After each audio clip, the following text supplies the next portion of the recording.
An old man shuffled into the officers' club, his steps slow but deliberate. The laughter around him didn't falter, not yet.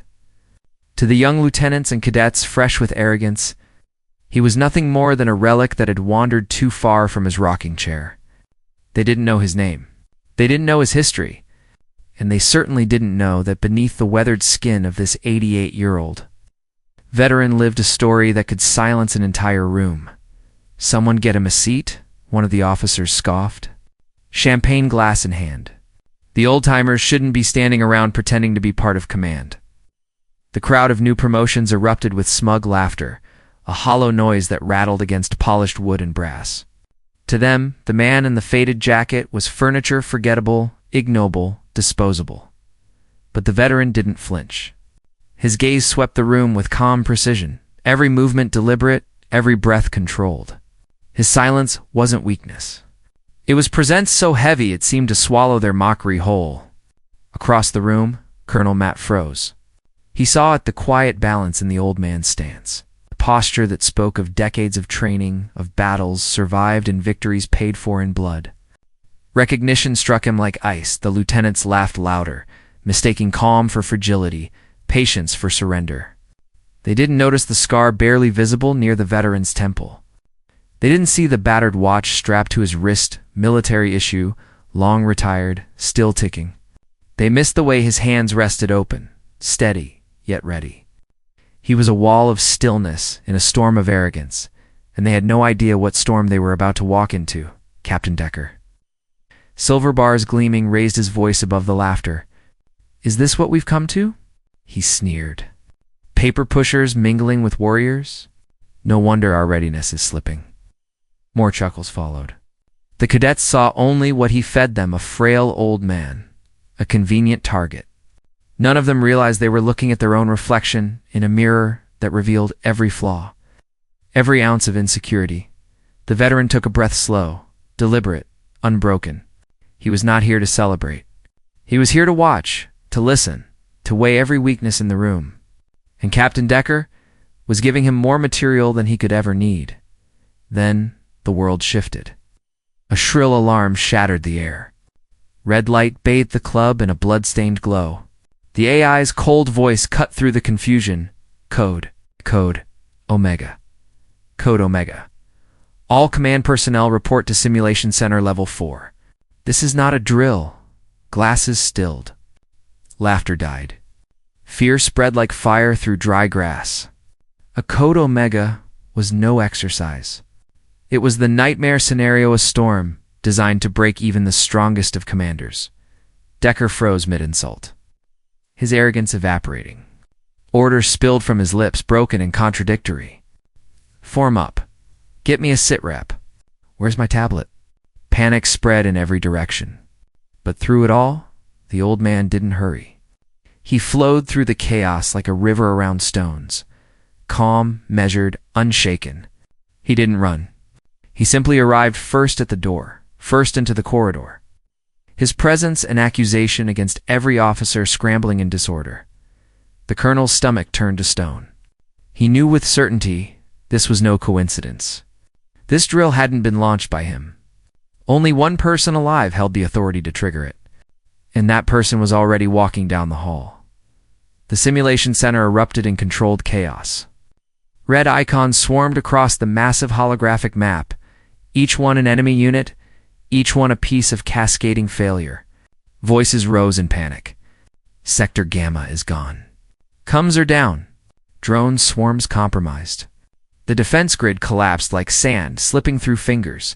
Captain Decker stood at the console, paralyzed. His first real test stand, he was drowning before it began. A feeble order escaped him, so tactically absurd that even the NCO beside him winced. Then the old man stepped forward. He didn't speak. He didn't posture. He simply crossed the room, bypassing the console where Decker flailed. His destination, a forgotten diagnostics terminal in the corner. His hands moved across the keys with frightening precision, as if every keystroke had been practiced 1,000 times in another life. He wasn't fighting the simulation. He was dismantling it from the inside. The sergeant in charge stopped breathing as the veteran broke through layers of security. With code no one recognized, He wasn't reacting to the scenario. He was rewriting its rules. On the central display, the swarm of red enemy signals flickered, faltered, and died one by one till the screen showed only two words: stark and final. The silence that followed was suffocating. Every head turned toward the old man in the faded jacket. Colonel Matt stepped into the room, his eyes fixed on him, his respect already heavy in his chest. "What protocol was that?" the colonel asked softly, though the words carried like thunder. The veteran finally spoke. His voice was steady, weathered, carrying the weight of decades. "A failsafe," he said. "Omega isn't winnable. It's never meant to be. It's a measure of leadership under collapse." And he, the veteran's gaze flicked toward Decker, failed, the only part that mattered. The colonel understood. Everything clicked. The audit, the warning, the myth. He gave the order, "Computer. Access service record. Designation Spectre." Decker scoffed, his voice weak. "That's just a story. A ghost." The laugh died as the file appeared. Blacked out lines filled the display, but what remained was enough to freeze the room. Unit, Joint Special Operations Command. Missions, classified. Combat hours, classified. Medals, a cascade of the highest honors ever worn by a soldier. And at the top rank general, a decorated 4-star general, standing among them in plain clothes. Insulted as if he were nothing, the colonel snapped to attention, his salute sharp, almost desperate. His voice broke with reverence. "General, my apologies." The veteran returned only the smallest nod. His silence was heavier than any speech. His eyes met Decker's at last, and the young officer paled, as if crushed beneath the weight of everything he hadn't seen. The story of that day spread in whispers, like a shadow moving through the base.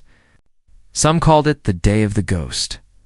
Others simply called it the day arrogance died. Decker was not reassigned. He was left in his post, forced to live beneath the weight of his humiliation. Every day he faced the same cadets, now staring at him with pity instead of admiration. Every meeting, his eyes fell on the plaque General Spectre had left behind. The arrogance was stripped away. Slowly, painfully, Decker changed.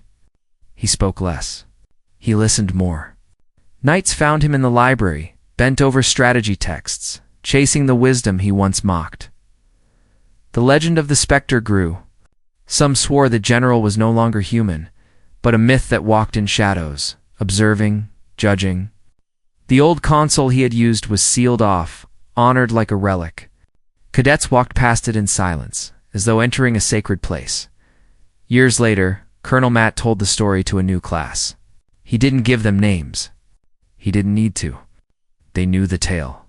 They called it the day a ghost rewrote the code of war, and he left them with a truth that echoed long. After his voice faded, rank, medals, reputation, those are noise.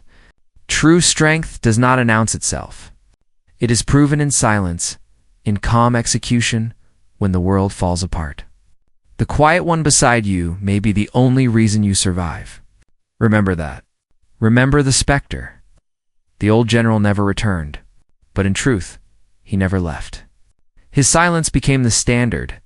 His presence became legend, and his lesson carved into the very bones of that base outlived them all.